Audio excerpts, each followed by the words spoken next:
નમસ્કાર મિત્રો, આજે સીધું ને સટમાં ન્યૂ જર્સી થી આપણી સાથે જોડાયા છે કૌશિક અમીન. કૌશિકભાઈ ધુઆધાર પત્રકાર છે, અમેરિકામાં છે અને અમેરિકાના પ્રેસિડેન્ટની પણ રેવડી દાણાદાળ કરી શકે છે. તે સાચી વાત કહેવા માટે ટેવાયેલા છે અને આપણા દર્શકોને એમનો ઘણો બધો પરિચય છે. પણ આજે જે વાત કરવી છે એ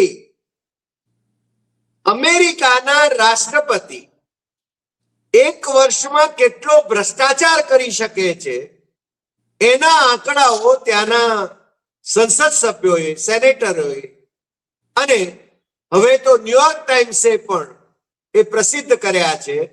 એટલે આપણે આજે છે ને ટ્રમ્પભાઈના ભ્રષ્ટાચારની વાત કરવાના છીએ. આપણે ત્યાં હું ખાતો નથી, ખાવા દેતો નથી એ સ્લોગન એ તો આમ તો ઉલી ગયું એમ કહીએ તો ચાલે, પણ ભ્રષ્ટાચારની કોઈ વાત કરે તો એની કોઈ તપાસ ન થાય. પણ અમેરિકાની વાત જરા જુદી છે, ત્યાં એની તપાસ પણ થાય છે, પેલી ફાઇલોની પણ તપાસ થાય છે, જેમાં ટ્રમ્પભાઈ પોતે જ પાછા સંડોવાયેલા છે. અને આમે ટ્રમ્પભાઈને જેલવાસમાં જવાના ઘણા બધા કારણો પણ છે, છતાં રાષ્ટ્રપતિ છે, રાષ્ટ્ર પ્રમુખ છે, એટલા માટે બચેલા છે. પણ એ કન્વિક્ટ તો થયેલા છે.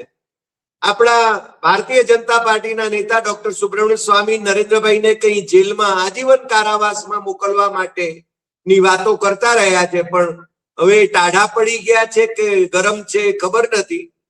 પણ આપણે આજે જે વાત કરવી છે ટ્રમ્પભાઈના ભ્રષ્ટાચારની વાત કૌશિકભાઈ માંડીને કરે એવી આપણે એમને વિનંતી કરીએ. અને ટ્રમ્પભાઈ પાછા ડાવોસ ગયા હતા વર્લ્ડ ઇકોનોમિક ફોરમમાં. આપણે ત્યાંથી 8મી કે 9મી પાસ મિનિસ્ટરો કે ડેપ્યુટી ચીફ મિનિસ્ટરો પણ ગયા છે. હવે એમને કેટલી સમજણ ત્યાં પડે ખબર નથી, એટલે તો આપણે ત્યાં અધિકારીઓનું રાજ છે.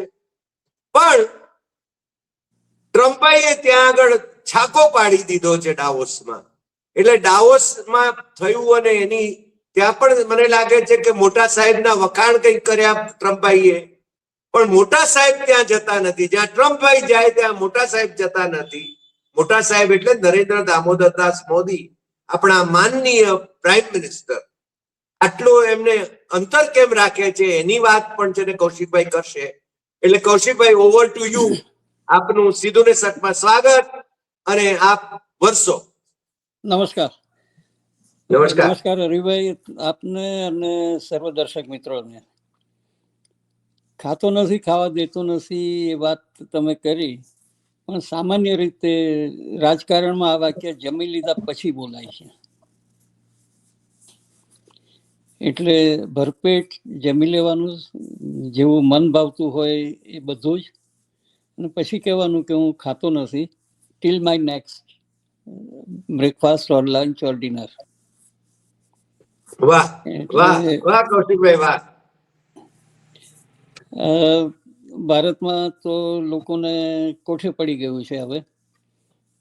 અહીંયા અમારા ટ્રમ્પ સાહેબે એક હતું શાસન બીજી ટર્મમાં શરૂ કર્યું છે. પહેલી ટર્મમાં એ મન ફાવે તે રીતે વર્તતા હતા, એટલે જ એમને અમે ઉરાંગુટાંગ કહીએ છીએ. એક ડાળથી બીજી ડાળ છલાંગ મારવામાં કોઈ કસર છોડતા નથી. બીજી ટર્મ એમની આવશે કે કેમ એની શંકા હતી, કારણ કે 34 કાઉન્ટની અંદર એ દોષિત ઠરાતા ક્રિમિનલ કેસ હતો. એટલે કોર્ટે એમને જતા કર્યા, જે કાયદાની કોઈ પણ પ્રાવધાનમાં નથી, પણ જીતી ગયા હતા અને પ્રમુખ બન્યા હતા એટલે એમને જતા કર્યા. પણ એ પછી જે આવીને કેર વરસાવ્યો છે ટેરિફના નામે, કેનેડા લઈ લો, મેક્સિકો લઈ લો, વેનેઝુએલા લઈ લો, ગ્રીનલેન્ડ લઈ લો, બ્રિટન મારું 52મું રાજ્ય છે. પણ આ બધાની અંદર એ માત્ર ને માત્ર એ સોનેરી વાળવાળા ઉરાંગુટાંગ સાબિત થયા છે. ડાવોસની અંદર જઈને યુરોપિયન યુનિયનને ધમકાવવાનો પ્રયત્ન કર્યો, નાટોને ધમકાવવાનો કર્યો. નાટોની ઘણી બધી મર્યાદાઓ છે, આટલી બધી સંપત્તિ, આટલી બધી સત્તા, આટલા વર્ષોથી શાસક વિશ્વભરમાં રહ્યા. યુરોપના ઘણા બધા દેશો, સ્પેન હોય કે બ્રિટન હોય કે ફ્રાન્સ હોય, કોલોનીઝ કરી, પણ એમને સત્તામાં ભેગું કરી અને જે સક્ષમ બનવું જોઈએ એ સક્ષમ બની શક્યા નહીં. અને એનો લાભ અમેરિકાએ હંમેશા લીધો. અમેરિકાએ નાટોને પોતાના ખિસ્સામાં રાખ્યું. લોકશાહી જેમ ખિસ્સામાં સલામત છે એમ આ દેશો પણ મારા ખિસ્સામાં સલામત છે. પણ રહીને ગઈકાલથી ડાવોસમાં જે રીતે સ્વિટ્ઝરલેન્ડની અંદર કેનેડાના પ્રાઇમ મિનિસ્ટરે શરૂઆત કરી, એ પછી ફ્રાન્સના પ્રાઇમ મિનિસ્ટર વરસી પડ્યા હતા, અને બ્રિટન વાળાએ પણ કંઈ જ બોલવામાં કચાશ રાખી નહીં. જેને બગલ બચ્ચું કહેતા હતા, પણ એ સ્ટારમરે પોતાનું કવત દેખાડ્યું, 56ની છાતી દેખાડી છે. યુરોપિયન યુનિયન જે રીતે અપફ્રન્ટ સામે જવાબ આપતું થયું છે, એ પછી યુક્રેનના ઝેલેન્સ્કી હોય અથવા તો ફ્રાન્સના મેક્રોને પણ બાઈ પકડીને ટ્રમ્પને કહી દીધું હતું કે તમે જે યુક્રેનને મદદ કરો છો એ લોન આપો છો, મદદ નથી. અને અત્યારે પણ અમારે તમને શા માટે સહન કરવા જોઈએ, શા માટે સાંભળવા જોઈએ? કેનેડાના પ્રાઇમ મિનિસ્ટરે બહુ સોય ઝાટકીને એમનું નામ દીધા વગર કહ્યું, કેનેડાની અંદરથી પહેલી જ વખત આટલું સખત રિએક્શન અમેરિકા સામે આવ્યું છે. આ બધાની વચ્ચે ટ્રમ્પ સાહેબે 20મી જાન્યુઆરીએ 1 વર્ષ પૂરું કર્યું. એટલે 20 જાન્યુઆરી હજી ગઈકાલે જ ગઈ છે. અને પહેલા વર્ષના ભેટ તરીકે ન્યુયોર્ક ટાઈમ્સે જે લેખ છાપ્યો, એ લેખ આમ તો ગયા મહિનાથી ચર્ચામાં છે. સેનેટની વેઝ એન્ડ મીન્સ કમિટી છે, ઓવરસાઇટ કમિટી છે, એના રોબર્ટ ગાર્સિયા કરીને સેનેટર છે, એના રિપ્રેઝેન્ટેટિવ, એને આંકડાબદ્ધ રીતે ઘણા બધા આક્ષેપો સાથે લગભગ 1.47 મિલિયન, એટલે કે લગભગ 1200 થી 1400 બિલિયન અબજ રૂપિયા, એટલે 1.47 બિલિયન એટલાની ભ્રષ્ટાચારનું અબજ રૂપિયાનું કૌભાંડ અથવા તો એટલા ખંડણી તરીકે ઉઘરાવ્યા. 1 વર્ષમાં ખંડણી તરીકે, એમના પ્રોફિટિયરિંગ તરીકે, કોર્ટ કેસીસ કરીને જે વસૂલ કર્યા છે માનહાનિમાં. અને છેલ્લે હમણાં નેટફ્લિક્સની સાથે એમના શ્રીમતીજીનો એક ફિલ્મનો સોદો કરીને લગભગ $26 મિલિયન નેટફ્લિક્સ પાસેથી લીધા છે મલેનિયા સિરીઝ માટે. અને આગામી 1-2 સપ્તાહમાં એ રિલીઝ થશે નેટફ્લિક્સ પર. એટલે અને પહેલા વર્ષની બીજી ભેટ આપણને જેડી વેન્સે એના પરિવારે આપી છે. અમને ભારતના મૂળના લોકોને મામા બનાવ્યા છે. આમ તો વાન્સ ઘણા બધા મામા બનાવ્યા છે, પણ હવે ઉષાબેને અમને બધાને મામા બનાવ્યા છે. એમને ગઈકાલે ડિક્લેર કર્યું છે શી ઇઝ પ્રેગ્નન્ટ. એટલે તમારે કદાચ મામેરું લઈને આવવું હોય તો you will be welcome. Modi સાહેબે છોકરાઓને ખોળામાં બેહાડીને રમાડવાની આદત પાડી છે. આ તો મોદી સાહેબ કંઈક ઘૂઘરીને લઈને આવશે, ઘોડિયું લઈને આવશે. એટલે આ બે સમાચારો સાથે ભ્રષ્ટાચારની જે વાતો કરીએ તો એમને જ્યાં જ્યાં વિશ્વભરની અંદર જે સોદા કર્યા છે એમાં પાછલા બારણે એમના જમાઈના નામે, એમના પરિવારના નામે, એમના બિઝનેસીસના નામે કોઈને કોઈ ઇન્વેસ્ટમેન્ટ્સ ઊભા કર્યા છે. જેમ કે થોડા મહિના પહેલા કતારની અંદર એમને કેટલીક વ્યવસ્થા કરી, જ્યારે ડિફેન્સ ઇઝરાયલની સામે, ઈરાનની સામેના પ્રશ્નો આવ્યા ત્યારે એમના જમાઈએ ત્યાં કેટલીક હોટલો લીઝ કરી, કેટલીક જમીન લીધી છે, ત્યાં નવા રિસોર્ટ બનાવવાના છે. ઇઝરાયલનું યુદ્ધ તમે આમ જુઓ તો ગાઝા પટ્ટી સાફ કરીને ત્યાં સ્પેનિશ રિવેરા બનાવવાની ગણતરી છે. અને 70,000 થી વધુ લોકોની હત્યા કરી અને વોર ક્રિમિનલ કહી શકીએ નેતાન્યાહુ, અને એની પાછળ ટેકો આપનાર પીઠબળ તરીકે અમેરિકી શાસનને પણ. એ પરિસ્થિતિની અંદર ગાઝાની અંદર જે ચાલી રહ્યું છે, એક ગાઝા પીસ એકોર્ડ કરીને એનું એક ફાઉન્ડેશન શરૂ કરે છે, અને એમાં $1 બિલિયન જે આપે એ મેમ્બર થઈ શકે. ભારત અને પાકિસ્તાનને એના ઇન્વાઇટી મેમ્બર તરીકે આમંત્ર્યા છે. બંને શું નિર્ણય લે છે હજી ખબર નથી, પણ એની શરૂઆત યુનાઇટેડ અરબ અમીરાતના શેખે કરી, જે હમણાં 3 કલાક માટે સાહેબને મળીને ગયા દિલ્હીમાં. યુનાઇટેડ અમીરાતમાં એમના ઘણા બધા ઇન્ટરેસ્ટ છે, બરાબર મિલકતો અને ટુરિસ્ટ સ્પોટ્સ ને બધું ડેવલપ કરેલું છે. એટલે ઇવન આપણે ત્યાં મુંબઈમાં, હૈદરાબાદની અંદર, બેંગ્લોરની અંદર ટ્રમ્પના ઇન્વેસ્ટમેન્ટ જાણીતા છે. એ કેટલાક બિલ્ડર ગ્રુપ્સની સાથે છે. પણ આ જે સિરિયસ, એ કૌશિકભાઈ વચ્ચે રોકું છું.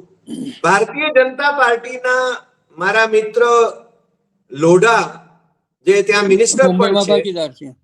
એ એમાં ભાગીદાર છે. મુંબઈમાં ભાગીદાર, પુણેમાં શરદ પવાર નો પરિવાર ભાગીદાર એમનો છે. પરિવાર ભાગીદાર છે. દિલ્હીમાં ભાજપ વાળા ભાગીદાર છે. બીજે બધે પણ ભાજપ વાળા ભાગીદાર છે. એટલે આ એક આડ પેદાશ સત્તાની છે. એમને આવીને જે રીતે એમના પોતાની મિલકતો ને બધું છે એ કંપનીઓ કરે છે, મારે કંઈ લેવા દેવા નથી એમ કરીને એક હાથ ખંખેરી નાખે છે. એમને વોશિંગ્ટન ડીસીની અંદર આવીને જ પહેલી પોસ્ટ ઓફિસનું એક મકાન ટેક ઓવર કરીને ત્યાં હોટલ બનાવી દીધી, અને બહારના ડેલિગેટ્સ મહેમાનો આવે છે એમને રહેવા માટે ત્યાં ઇન્ડિરેક્ટલી ઇન્વિટેશન અપાય છે કે ત્યાં જઈને રહો, અને ખર્ચો બધો. અથવા તો મારા લાગુમાં ફ્લોરિડામાં એ જ્યારે જાય છે ત્યારે એ ટેક્સપેયર્સના ખર્ચે ઘણું બધું ત્યાં રિનોવેશન અને બીજું બધું થતું હોય છે. આપણે ત્યાં જે સદભાવ સેમિનારો બધા થાય છે, રિજનલ કોન્ફરન્સીસ થાય છે, કરોડો રૂપિયાના ખર્ચે. ચૈતર વસાવાએ ગુજરાતના તો કેટલાક આંકડા આપ્યા હતા કે કઈ પરિસ્થિતિમાં સરદાર સાહેબનો ઉપયોગ થાય છે. જે માણસનું 300 રૂપિયાનું પણ બેલેન્સ નહોતું, એ માણસને નામે કરોડો રૂપિયા. ચૈતરે આપણી સાથેની વાતચીતમાં આંકડા બરાબર આપ્યા હતા. સાહેબના કાર્યક્રમો પાછળ કેટલા ખર્ચા થાય છે, કોણ કેટલા ખર્ચા કરે છે, એના આપણા દર્શકોને ખ્યાલ છે. અને હમણાં દાખલા કે સોમનાથના મંદિરનો જે કાર્યક્રમ ગયો, આમ તો વિશ્વગુરુ કરતા વિશ્વ પૂજારી વધારે દેખાતા હતા, અને ત્યાં જે ખર્ચા કરાય છે, આમ તો કેશુભાઈએ પણ શરૂઆત કરી હતી લીલાવતીબેનના નામે ધર્મશાળા બાંધીને. એટલે ખર્ચાઓમાં એ ખર્ચાનું ડિમાર્કેશન કરવું એ અંગત રીતે થાય છે અથવા જાહેર ખર્ચમાંથી થાય છે. સરદાર પટેલને જ્યારે કહેવામાં આવ્યું ત્યારે નહેરુને ભાંડવા માટે લોકો એમ કહે છે કે નહેરુએ ના પાડી, પણ સરદાર સાહેબને ગાંધીજીના સ્પષ્ટ આદેશ હતા કે આમાં પબ્લિક સરકારનો પૈસો નહીં ખર્ચાય. આમાં એક ઉલ્લેખ કરી લઉં કૌશિકભાઈ, દસ્તાવેજી ઉલ્લેખ કરી લઉં. કમા મુનશી, કનૈયાલાલ માણેકલાલ મુનશી, આપણા બહુ જાણીતા નવલકથાકાર, ભવંસના સંસ્થાપક અને નહેરુની મિનિસ્ટ્રીમાં સરદાર પટેલના લોયલિસ્ટ, એમણે પિલગ્રીમેજ ટુ ફ્રીડમ આ 2 વોલ્યુમ લખ્યા છે. ભવંસે ફરીને પ્રકાશિત પણ કર્યા છે. એમાં બહુ સ્પષ્ટપણે લખ્યું છે કે ડિસેમ્બર 47માં નહેરુની અધ્યક્ષતામાં ભારતના પ્રધાનમંડળે એવો નિર્ણય કર્યો હતો કે સોમનાથનો જીર્ણોદ્ધાર એ ભારત સરકારના નાણાંથી થશે, પરંતુ સરદાર સાહેબે બાપુની 2 વખતની પ્રાર્થનામાં જે બાપુએ વાત કરી હતી કે આપણે સેક્યુલર સ્ટેટ છીએ, ધર્મનિરપેક્ષ રાષ્ટ્ર છીએ, એટલે આજે ધારો કે મંદિરનો જીર્ણોદ્ધાર એમાં સરકારી નાણાં વપરાય તો કાલ ઉઠીને મસ્જિદ કે ગિરજાઘર કે બીજા ધર્મ સ્થળોમાં પણ વપરાશે, જે અત્યારે થઈ રહ્યું છે આમ તો. એટલે બાપુએ એમ કહ્યું હતું કે આ છે ને તમે સરકારી નાણાંથી ન કરો. એટલે સરદાર પટેલે બાપુની વાત માની હતી. બાકી નહેરુને આમાં ખોટી રીતે બદનામ કરવામાં આવે છે એવું કમા મુનશીએ પોતે લખ્યું છે.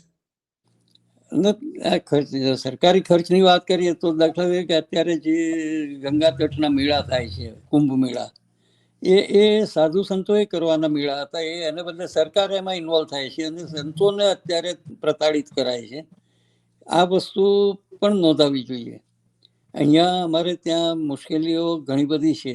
ટ્રમ્પ સાહેબ વિશ્વમાં ભલે ગ્રીનલેન્ડ લઈ લેવાની વાત કરે છે રશિયા અને ચીનની ધમકીના નામે, પણ આજે ડાવોસમાં એમને કબૂલ્યું કે ભાઈ ત્યાં રેર અર્થ મિનરલ્સ અને બીજી બધી પણ ઇન્ટરેસ્ટના સ્પોટ છે અમારા, અને કોઈ પણ હિસાબે છેલ્લે કંઈક એવો સમજૂતી થશે એવું લાગે છે. આજની જે પાછલા બારને મિટિંગ થઈ છે એના, કે ગ્રીનલેન્ડ ઉપર એ લશ્કરી મથકો કરવા દેવાની મંજૂરી સરવાળે મળશે એવું લાગે છે.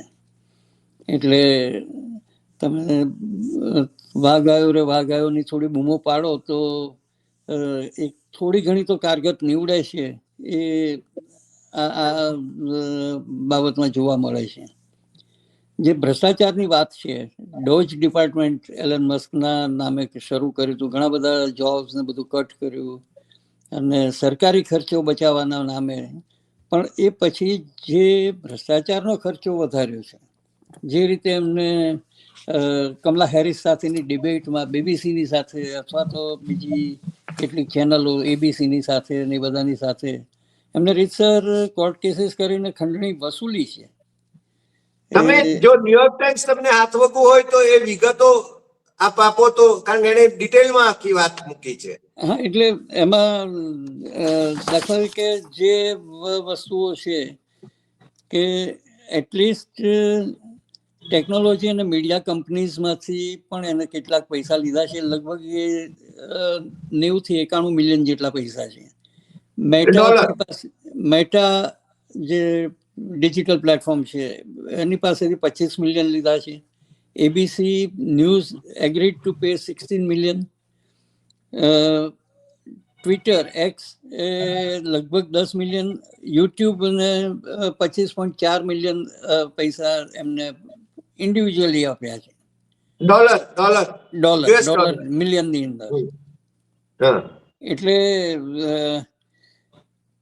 એની નેટફ્લિક્સની મેં વાત કરી, મેલાનિયાના જે સિરીઝ બની છે એના અંદર 28 મિલિયન નેટફ્લિક્સ આપ્યા છે. એટલે એ તો માનો કે ચાલો એમના ધંધાની વાત થઈ. એ ધંધાની અંદર મેલાનિયાના નામે જો સિરિયલ બનાવે અને પૈસા આપતા હોય તો હું માનું છું એમાં કંઈ વાંધો નહીં હોય શકે, કોઈ પણ એમાઉન્ટ હોય. પરંતુ એક પ્રોફિટ પોસ્ટ ઉપર બેસી અને એની પત્નીના નામની સિરિયલ બનાવે, એની પત્ની મોડેલ અને બ્રિટનની અંદર તો મોડેલ તરીકે બહુ ખ્યાતનામ હતી. બ્રિટનના ઘણા ટેબ્લોઇડે એમની ન્યૂડ ફોટોગ્રાફ્સ સેન્ટ્રલ પેજ ઉપર છાપેલા છે અને એ પછી અહીંયા આવ્યા. બહુ ઇન્ટરેસ્ટિંગ વાત છે કે જે ઇમિગ્રેશનની અંદર આ પાછળ પડ્યા છે, એના ગ્રાન્ડફાધર જર્મનીમાંથી તડીપાર કરાયેલા હતા. હવે તડીપાર શબ્દ ગુજરાતમાં બહુ પોપ્યુલર છે એટલે હું એમાં નથી જતો, પણ એની મધર ઇલીગલ ઇમિગ્રન્ટ હતી અને શી વોઝ વર્કિંગ. મેલાનિયા પોતે પણ મોડેલ તરીકે આવી, ઇલીગલ ઓવરસ્ટે કરી અને એને એ વખતે પણ કામ કરી અને પૈસા લીધા અને ટેક્સ ભર્યો નથી. જો ઇમિગ્રેશનમાં આઈસ વાળા અત્યારે જે રીતે લોકોની પાછળ પડ્યા છે ઇલીગલ્સ છે કરીને, તો આ તો એમના ઘરમાંથી જ 3 જણા છે. એટલે પણ સાહેબ આપણે સંસ્કૃતમાં એક ઉક્તિ છે, પરોપદેશે પાંડિત્યમ સર્વેશામ સુકુરમ નૃણામ. બીજાઓને ઉપદેશ કરવામાં મણા હું કામ રાખવી એમ, અને ઓછો શું કામ આપવો, ઉપદેશ ઓછો શું કામ આપવો. પણ હમણાં બીબીસી નો આપે ઉલ્લેખ કર્યો, બીબીસી ને સામે પણ એમણે ડેફેમેશન ફાઇલ કર્યું હતું, બરાબર? યસ. અને હમણાં ડાવોસમાં એમણે જે ભાષણ કર્યું એની અંદર કેવા જુઠ્ઠાણાઓ ક્યાં એના રિપોર્ટ પણ બીબીસી એ મુદ્દાસર આપ્યા છે. આ બીબીસી ના ગટ્સ કહેવાય. બીબીસી ભારતમાં કેમ શાંત થઈ ગયું ખબર નથી, પણ બીબીસી અહીંયા તો ખુલીને બોલે છે. બીબીસીએ જે કમલા હેરિસ સાથેની ડિબેટના કેટલાક મુદ્દા હતા એ એડિટ કરીને શોર્ટલિસ્ટ કર્યા, અને એને કારણે એની પર ડેફેમેશનનો કેસ થયો. અને એવું આ બીજી બધી જે વેબસાઇટ્સ છે, એબીસી કે બીજા જે પ્લેટફોર્મ્સ છે, એ લોકોએ પણ નેગોશિએટ કરીને પછી આઉટ ઓફ કોર્ટ પણ કેટલાક કોમ્પ્રોમાઇઝીસ થયા. એટલે આ બધાનો સરવાળો થઈને $1.47 બિલિયન એ અત્યારે તો કર્યું છે. એકચ્યુઅલી બર્ની સેન્ડર્સ જે વર્મોન્ટના સેનેટર છે, એમને 2 અઠવાડિયા પહેલા એક આની મુવમેન્ટ ઉપાડી હતી એમ કહીએ તો ચાલે, અને એ પછી ન્યુયોર્ક ટાઈમ્સનો આ રિપોર્ટ આપ્યો. ન્યુયોર્ક ટાઈમ્સે એ પછી બર્ની સેન્ડર્સનું નામ લેવાનું ટાળ્યું છે. એટલે ઘણી એને ક્રેડિટ તો વખત આપવી જોઈએ. ના, અમારો સોર્સ સિક્રેટ છે એમ કરીને દે હેવ પ્રિવિલેજ, એટલે આમ માની લઈએ કે પ્રિવિલેજ હતો એ. રાઈટ. તમારે આર્ટિકલ 1 આગામી સમય અત્યારે અમેરિકા માટે ટર્નિંગ પોઈન્ટનો સમય છે. યુરોપિયન યુનિયન માટે પણ ટર્નિંગ પોઈન્ટ છે, કારણ કે એ લોકો જેમ આફ્રિકા સમજી ગયું કે હવે ભાઈ પોતે આત્મનિર્ભર થાવ, અને જે રીતે આફ્રિકામાં ડેવલપમેન્ટ થઈ રહ્યા છે કે બધી માઇન્સ ને ઇન્ફ્રાસ્ટ્રક્ચર ને એ બધાની અંદર સત્તાવાળા સામેથી હવે સીધા કંટ્રોલમાં આવ્યા છે. જે કોલોનીઝ હતી એને અત્યારે રદબાતલ થઈ રહી છે. આઈ થિંક અગાઉના આપના એપિસોડ્સમાં ગિરીશભાઈએ બહુ સારી રીતે ગિરીશભાઈ જોશી બહુ સારી રીતે મૂકે છે. Yes yes. પણ યુરોપિયન યુનિયનને પણ હવે આત્મજ્ઞાન લાદ્યું છે. 26 જાન્યુઆરીએ યુરોપિયન યુનિયનના મહિલા વડા એ ચીફ ગેસ્ટ તરીકે આવી રહ્યા છે. આપણી કેવી ભવ્ય પરેડ છે, પણ આવા બધા તાઇફાઓની પાછળ જે રંધાય છે એ જોવાનું મહત્વનું છે. યુરોપિયન યુનિયનને એકદમ ભારતમાં કેમ રસ પડ્યો? ટ્રમ્પને ચેકમેટ કરે છે કે કેમ? અને 56ની છાતી એ ચેકમેટ કરી શકશે કે કેમ? આ પ્યાદા લડાવી શકશે? સાઉદી અરેબિયા અને યુનાઇટેડ અમીરાત હમણાં જે ટાપુ માટે સાકોરા ટાપુનું આપણે એક એપિસોડ કર્યો.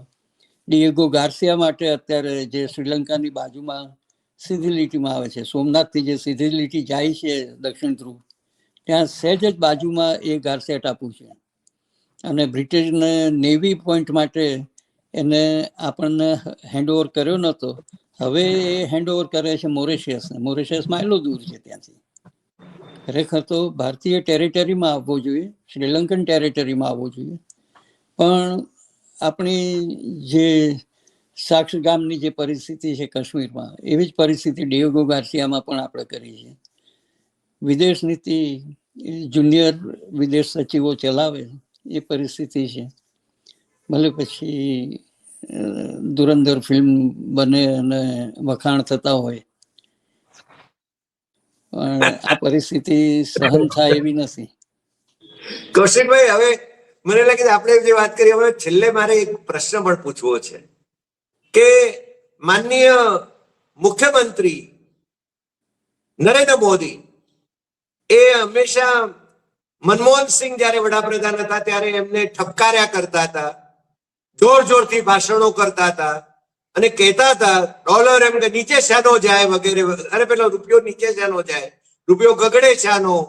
પણ અત્યારે તો તમે, અમારી પરિસ્થિતિ એવી થઈ છે કે તમારો ડોલર મજબૂત થઈ રહ્યો છે, અમારો રૂપિયો છે ને કેટલે પહોંચ્યો છે, તમે લેટેસ્ટ એની વાત કરો ને.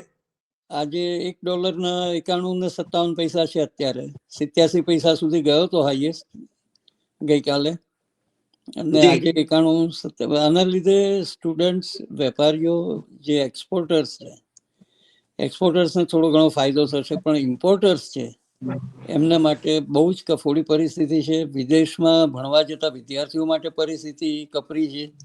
અને એટલું જ નહીં, જે દેવું ભારતનું છે એ મોટા ભાગનું દેવું ડોલરમાં છે. જી.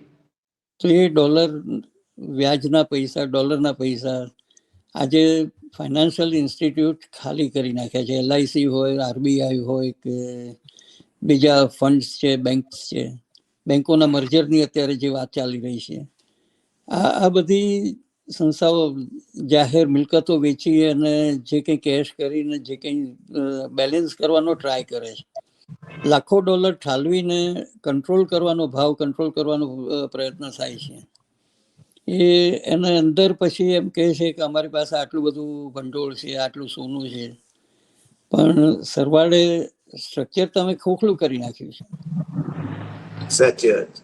પણ કૌશિકભાઈ, આજે આપ અમારી સાથે જોડાયા અને મને લાગે છે વાઇડ રેન્જ ઓફ ઇશ્યુઝ પર આપે ચર્ચા કરી. ટ્રમ્પભાઈના ભ્રષ્ટાચારથી માંડીને ભારતની અંદર જે રીતે જાહેર સંપત્તિ જે છે, પ્રજાની સંપત્તિ છે, એનું વેચાણ કરીને જે દિશામાં જઈ રહી છે સરકાર, એની પણ આપે વાત કરી. એ બદલ આપનો ખૂબ ખૂબ આભાર. અને આપ કંઈ કહેવા માંગો છો તો છેલ્લે.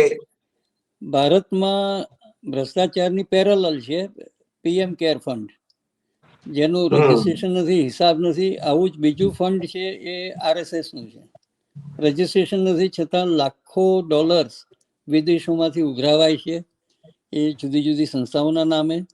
અને જાનવરના ડોક્ટર કઈ વેટરનરી ઇન્સ્ટિટ્યૂટ ચલાવે છે ખબર નથી. આપ અમારી સાથે જોડાયા, આટલી બધી વિગતવાર વાતો કરી, લોકોને જગાડવાની કોશિશ આપ કરી રહ્યા છો, ગુજરાતીઓને સવિશેષ. કારણ કે ભક્તિભાવમાંથી તર્ક સાથે વિચારવાનું શરૂ કરે એવી અપેક્ષા આપણે કરીએ છીએ, અને એટલા માટે આપણે એપિસોડ કરીએ છીએ. મને લાગે છે કે લોકો જાગશે, આપણી લોકશાહી બચશે અને દેશના હિત અને દેશવાસીઓના હિત, નાગરિકોના હિત એ બંધારણમાં આપેલા મુદ્દાઓ પ્રમાણે એ જળવાશે એવી અપેક્ષા સાથે આજનો એપિસોડ આપણે પૂરો કરીએ છીએ. ફરી મળીશું નવા એપિસોડમાં નવા વિષય સાથે. નમસ્કાર. નમસ્કાર.